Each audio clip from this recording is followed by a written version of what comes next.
जिलाधिकारी कृतिका शर्मा की अध्यक्षता में इकौना तहसील सभागार में जिला आपदा प्रबंधक प्राधिकरण राहत चौपाल का किया गया आयोजन। जिले के विभिन्न विभागों के आला अधिकारी, कर्मचारी, ग्राम प्रधान, आपदा मित्र, लेखपाल, कोटेदार समेत भारी संख्या में लोग रहे मौजूद। आप सभी का सबसे तेज खबर श्रावस्ती चैनल में स्वागत है। चैनल को लाइक, शेयर एवं सब्सक्राइब कर साथ ही घंटी का बटन दबाना न भूलें, जिससे हर खबर आपको सबसे पहले मिलती रहे। उत्तर प्रदेश के श्रावस्ती जनपद के इकौना तहसील सभागार में जिलाधिकारी कृतिका शर्मा की अध्यक्षता में जिला आपदा प्रबंधक प्राधिकरण राहत चौपाल का आयोजन किया गया, जिसमें संभावित बाढ़ को लेकर की गई तैयारियों की उन्होंने समीक्षा की तथा अधिकारियों से भी सवाल जवाब किए। साथ ही ग्राम प्रधान से उनकी समस्याओं को सुनकर उनके समस्याओं के निराकरण के लिए संबंधित को निर्देश दिया।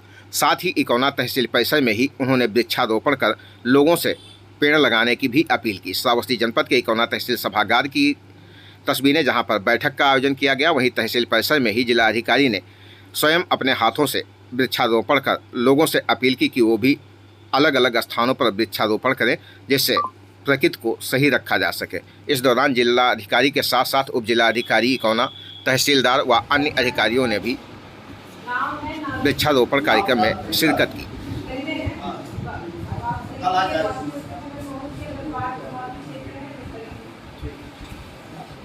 ग्राम प्रधान पगला सिंह ठाकुर जी।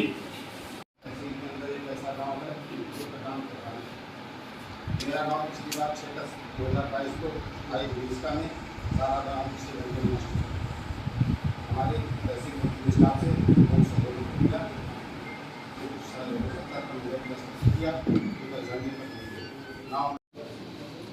वो सब तो हो गई। आप ही बताइए डॉक्टर साहब, हम लोगों को कि अगर बाढ़ की परिस्थिति आती है और जहाँ हमारे राहत शिविर लगते हैं वहाँ आपकी क्या तैयारी रहेगी? एक नंबर। और कोई गांव समझिए मरून हो जाता है, कट जाता है किसी कारणवश और वहाँ के लोगों को विस्थापित नहीं किया जा पा रहा है, तो वहाँ क्या स्थिति, वहाँ क्या तैयारी रहेगी?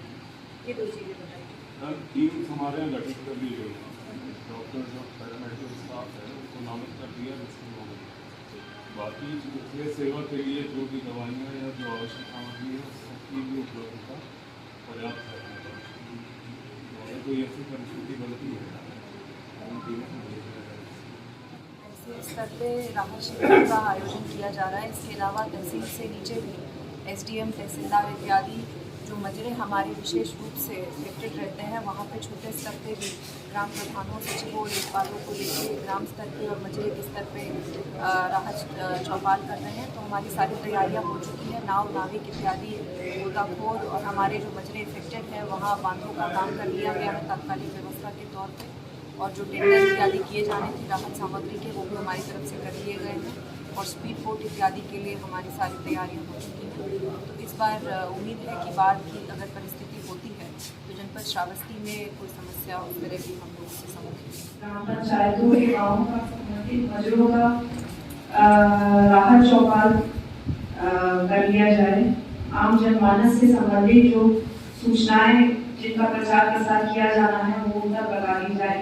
जैसे समझिए कि किसी मजरे में बाढ़ आने की परिस्थिति में वो मरून हो जाता है, और मरून से मेरा मतलब है कि वहाँ आने का जो आम रास्ता है वो किसी कारणवश कट जाता है, नदी से या पानी के बहाव से। तो उस परिस्थिति में वहाँ किस तरह से आम जनमानस की जो आम सुविधाएं हैं, जैसे कि मेडिकल है, जैसे कि खान पान, राहत सामग्री उन तक पहुँचा देना, इस तरह की चीज़ें। अगर कहीं डूबने से मृत्यु होती है तो गोताखोर को वहाँ पहुँचाना और वहाँ नाव नाविकों की ड्यूटी लगाना, इस तरह की आम जो जानकारियाँ हैं उनका प्रचार प्रसार संवेदनशील, अति संवेदनशील ग्राम पंचायतों में अब तक कर दिया होना चाहिए। अगर नहीं किया है तो मैं एम साहब से कहना चाहूँगी कि संबंधित सभी अधिकारियों को लेकर और छोटे स्तरों पे जो मजरे सबसे ज़्यादा बाढ़ के समय आफत होते हैं, उन छोटे मजरों में जाके छोटे स्तर की राहत चौपाल करें। पहला यही रहता है, शासन से भी यही निर्देश है कि बाढ़ आने की स्थिति में सबसे पहले उचित स्थान पर भेजा जाए। लोगों से ये अपेक्षा करना कि अपना घर, अपनी जमीन सब छोड़ करके राहत शिविरों में जाएंगे, हो सकता है उस समय लोग ना जाना चाहते हो। तो आसपास के जो बड़े घर हैं जिनमें दूसरा तला लगता है मंजिल का, या जो स्कूल है, उच्च प्राथमिक विद्यालय है, ऐसे उचित स्थानों का लोकली चयन कर लिया जाए, जिससे कि अपने घर को छोड़ के बहुत दूर ना जाना चाहने वाले लोगों को इन छोटी नजदीक की जगहों पर स्थापित कर दिया जाए। पहली ये चीज है। उसके बाद अगर राहत शिविर जाना है या पशु शिविर कहाँ है या बाढ़ चौकी कहाँ है तो उसका रूट चार्ट अधिकारी देख लें। और ग्राम पंचायत की जो हमारी बाढ़ या आपदा की जो समिति है, प्रबंधन समिति जिसको कहते हैं, प्रधान है उसमें, ग्राम सचिव है और संबंधित लेखपाल है, तो उन्हें भी ये सारी जो छोटे स्तर की जो जानकारियां हैं वो जनपद के साथ संगठित कर पाना संभव नहीं है। इसलिए आज माननीय प्रधानों को बुलाया गया, संबंधित अधिकारियों को बुलाया गया, क्योंकि लोकल स्तर पे क्या समस्याएं आती हैं वो जनपद के स्तर पे हमें पता नहीं होता। समझिए मिसाल के तौर पे राप्ती का जब जलस्तर बढ़ता है तो हमें बस पता होता है कि राप्ती 127.70 मीटर से ऊपर बह रही है, लेकिन जो एक गाँव एसडीएम साहब अपने हाल के दिनों में देख के आए एकदम राप्ती से सटा हुआ है, उसमें सर बने हुए हैं। राप्ती का जब जलस्तर बढ़ेगा तभी भी वो वहाँ भूस्खलन होगा और वो मकान गिर सकते हैं, और जब जलस्तर कम होता है, नदी पीछे जाती है, तभी भी कटान करती है। उस परिस्थिति में भी वहाँ वो गिरेंगे और वहाँ जान माल की हानि होगी। तो कई बार ऐसा होता है कि नेपाल से पानी छोड़ा जाता है, जिसके कारणवश अचानक रात में 1 बजे 2 बजे नदी का जलस्तर बढ़ जाता है और कुछ गाँव में पानी भर जाता है और कुछ घर टूट के पानी में गिर जाते हैं।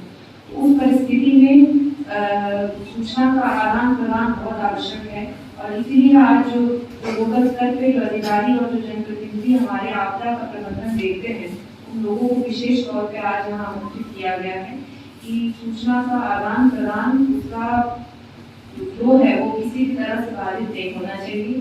मेरा फोन नंबर सबके पास है, एडीएम साहब है, एसडीएम है, तहसीलदार है, ट्रांसपोर्ट है, संबंधित लेखपाल है और ग्राम सचिव है, सबका नंबर आपके पास उपलब्ध होना चाहिए। अगर नहीं है तो छोटी एक बाढ़ विवरणिका हमने छपवाई है, जिसमें संबंधित सभी अधिकारियों का, जिला स्तर के, थाना स्तर के, medical officer, crane, JCB, generator से लेके आपके गोताखोर, नाविक और आपके रेड क्रॉस के आपदा मित्र, सबके उसमें फोन नंबर दिए हैं। आपके पॉकेट में समा जाने वाली छोटे साइज की वो किताब है, तो उसमें सबके नंबर हैं, मेरा नंबर सबके पास है।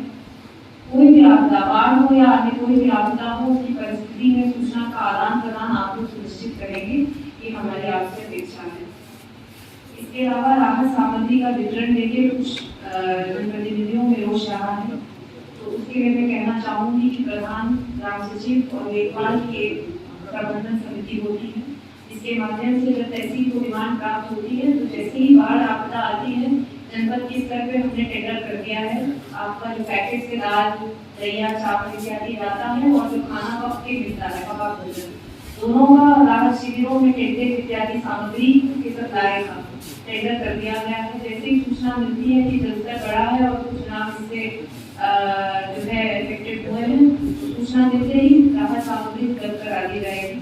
कोशिश हमारे जनपद स्तर पर और तहसील के स्तर पर प्रशासन की तरफ से ये रहेगी कि ये जो शिकायतें हैं, आम शिकायतें हैं, 3-4 दिन होने के बाद लोगों को राहत सामग्री मिली, तो इस बार हमारी कोशिश रहेगी कि विलम्ब ना हो।